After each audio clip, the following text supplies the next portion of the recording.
talaga, as much as possible, 'di ba? Sabi ko ayaw kong manghimasok. Ayaw kong ma-involve sa ganitong issue kasi sobrang dami ko na pong issue and may mga inaayos ako personally. And ayaw ko sana to idagdag sa mga isipin ko. Pero sige, dahil gusto mo, sige po.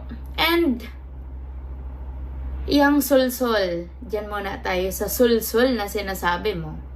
Una naman po mga kabalbas natin, nagsalita na sa wakas.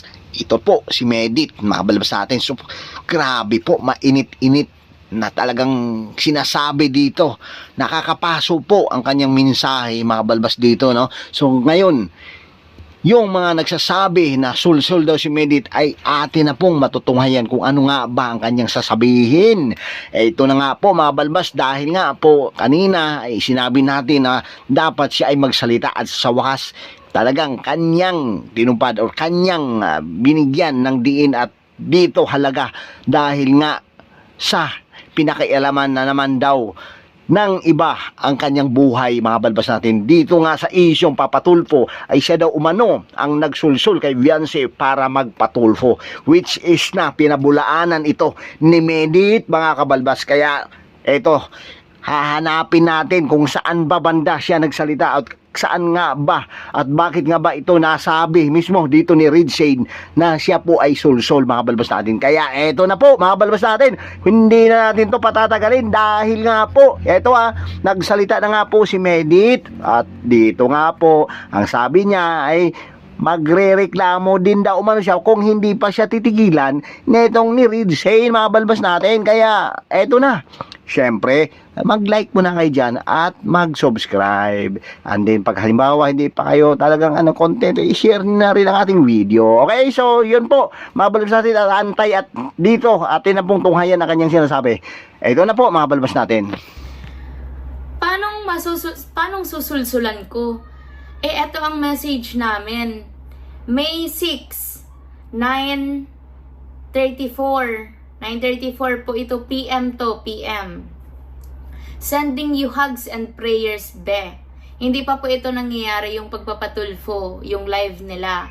Wala akong idea kung sino ang ipapatulfo niya, ganyan-ganyan. Pero madami kasi nagko-comment sa live ko noon, kaya na-curious ako, tinanong ko siya. Sabi niya, ang reply niya sa akin nung sabi kong, sending you hugs and prayers, be. Thank you, Ate Medit. Hindi naman ako makikipag-away sa kanila. Paglalaban ko lang pamilya ko. Siyempre, bilang ate niya, tsaka, 'di ba? Parang may mga pinagsamahan. Lahat po ng Kalingap Angels, wala ako sa kanilang hate or tampo, ganyan. Lahat sila love ko. Especially nung andun pa ako sa Kalingap. Kaya nag-advise po ako bilang ate. Sabi ko, as long as tama ang pinaglalaban mo, especially pag about family mo, go lang and mag-pray ka lagi. Ayan ang mga balbas. No? So, ito naman po ay hindi naman pala sulsol. Malinaw naman po talaga na advice, payo lang naman po pala ang kanyang sinabi, binanggit at minessage. No, mga balbas natin. So, dito nga po, at least kahit papaano malinawan tayo, di ba? Hindi na tayo magprolong pa or dumako pa dun sa sinasabing sinulsulan mga balbas natin. So marami pa siyang sinasabi dito mga balbas dahil nga po parang galit na itong si Medit dahil hindi siya talagang galit siya dahil lahat ng sinabi ni Red Shane ay talagang kasinungalingan mga balbas natin. So yung sulsul na sinasabi niya ay dito talagang kanyang pinabuluanan mga balbas natin. So dito nga po ay tunghayan pa natin, napakinggan pa natin ang kanyang mga sinasabi. Siyempre muli ay mag-like yung mga hindi pa nakapag-like dyan mga balbas natin. Okay, so ito po ang continuation mga balbas. God bless you. Sana mahanap mo yung peace of mind and justice na deserve mo. Tapos tinanong ko siya, totoo ba yung mapunta ka sa tulfo? Tapos sabi niya, andito na ako ate. Sabi niya, oo ate. Sabi ko, nasa tulfo ka? Sino ipapatulfo mo be? Sobrang haba ng pila dyan sa labas and sa loob. Tapos may mga messages pa po ako, hindi na siya nag-reply. Kaya ang ginawa ko, in-unsend ko naman na. Kasi parang useless naman na yung mga sinasabi ko kasi ando na siya and hindi niya na po ako sinagot. Hanggang sa napanood ko po yung live na si Kuya Val and si Kuya Rab pala ang ipapatulfo niya. Hindi ko po yun alam. Kasi kung alam ko, a-advisean ko siya bilang ate. Kasi para sa akin, mali yung, diba, kahit anong issue pa yan, kahit gano'n pa kasama ang loob natin, hindi para atakihin ang taong mga tumulong sa atin. Kahit ano pang misunderstanding yan, hindi, ba? Ayoko to sabihin kasi alam kong makakapanakit ako sa mga sabihin ko. Pero hindi ko ito i-filter. 'Di ba? Kasi para sa akin, hindi pa din enough reason yung pagiging yung misunderstanding natin sa mga taong tinulungan tayo, 'di ba? Sa lahat po ng tumulong sa akin, hindi ko sila hindi ko sila hindi ko sila binastos or parang sinagot-sagot ng sobrang below the belt, kasi alam ko kung saan ako magsastand bilang natulungan, and alam ko kung paano tumanaw ng utang na loob, na kahit ano man ang sabihin mo sa akin na masakit, ang sasagutin ko lang is yung kung anong alam kong tama. And kung ipaglalaban ko man ang sarili ko, I'll make sure na alam ko pa rin kung saan ako magsastand. So wag mo po sabihin yan sa akin na balingbing ako. Kasi wala akong sinabing masama kay Beyonce about sa Kalingap, especially kay Kuya Rab and kay Kuya Val. And hindi ko siya sinabi na sige na be, ipatulfo mo sila, ganyan-ganyan. Wala po akong sinabing ganyan. Nagsalita na talaga si Bendit. Ito na yung sinasabi ko, mga kabalbas, na talaga mainit-init at talaga nakakapaso na mga mensahe mismo dahil dito sa sinasabi ni Red Shade na talagang pinasinungalingan talaga ni Medit, dahil hindi naman talaga pala natutuwa yung sinasabing soul o yung sinasabing balingbing, dahil nga po ang kanya lamang ay gusto lang niya na malaman, dahil mismo sa sarili niya alam niya kung ano ang nakakabuti para sa kanya at ano nga ba ang ginawa ng Kalingap para sa kanya.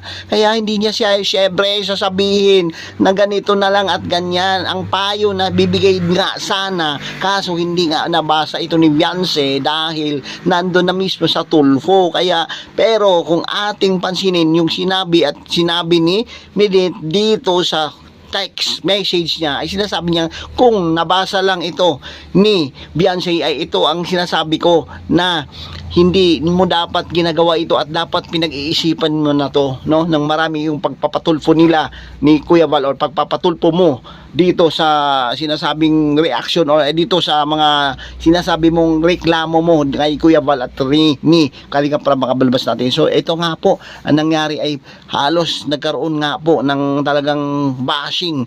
Ito nung malaman ng lahat na binabash or talagang pinatulpo itong si Kuya Val at ni kay si Kalingap Prab dito kay Beyonce. Kaya nga sabi nga ni Medit ay talagang ayaw niya na makigulo rito, pero nagsalita na nga siya dahil nga doon sa sinasabi ni Red Shade na siya po ay sulsul at balingbing. Kaya ito pa, mga balbas natin, panoorin pa natin yung dagdag niyang sinasabi, ay talaga namang nakakapaso.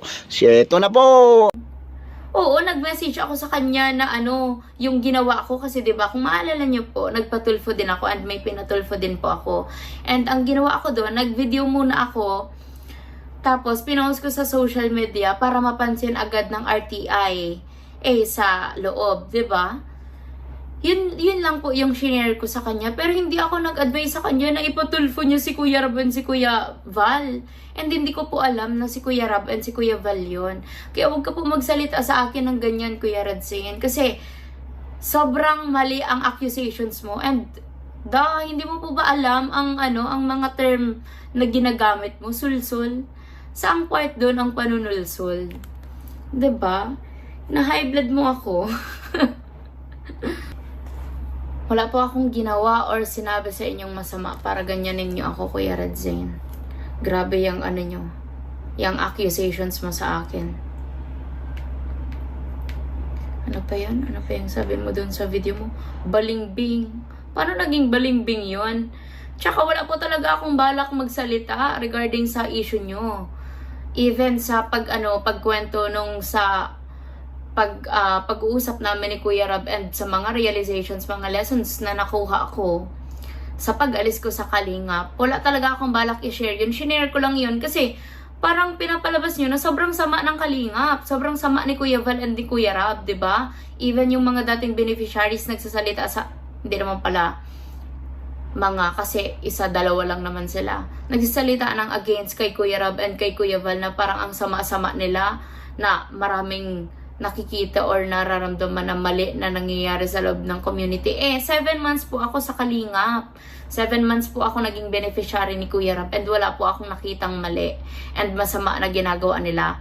balbas natin, no, so malinaw dito mga balbas na hindi po pagsulsul o hindi po nagiging malimma na balingbing na sinasabi dito ni Ray Shane na ito nga si Medit ay sinusulan itong si Beyonce doon sa pagpapatulfo mga balbas natin. So at napag-alaman na hindi naman pala, no. So ito na po ay sana magiging maayos na at ito na nga matuldukan na ang issue na nakisali daw itong si Medit dito sa issue ng pagpapatulfo, no, at nadamay siya dito, kaya dito ay galit siya mismo dito kay Ray Shane at gusto na nga niyang ireklamo ito doon sa mismong dait dahil doon sa kanyang paninira sa kanya dahil nga po sa sinasabing sul-sul daw mano ito at balingbing mga balbas natin. So ngayon sinasabi dito ni Medit mismo, no, so eto na nga po ang sinasabi na dito ay gusto lang niyang iparating dito para kahit papaano ay malaman nila na hindi po totoo ang pala talagang yung sinasabi ni Red Shane ay pawang kasinungalingan talagang nandamay na siguro ito at gawa-gawa na lang namang na lang niya ito para magkaroon at masabog pa yung mga balita na kunwari at para magkakaroon ng views ito mga balbas natin. So yun po yung kanyang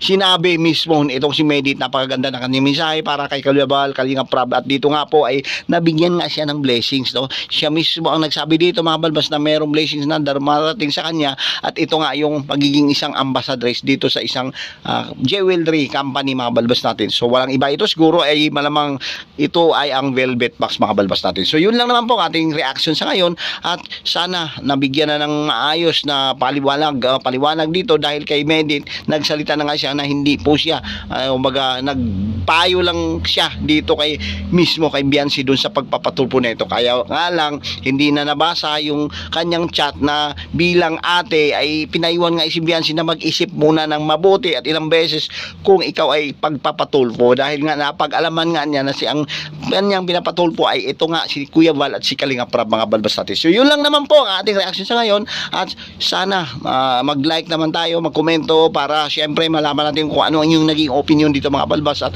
makisali kayo dito para ma-share natin kung ano ba dapat at ano nga ba ang inyong mga suggestion mga balbas natin. So yun lang po ang atin ay syempre, no, yung mga hindi pa nakapag-subscribe ay subscribe nyo na po ang ating YouTube channel Kabalbas TV po. Thank you, God bless at mabuhay po tayong lahat. Bye bye.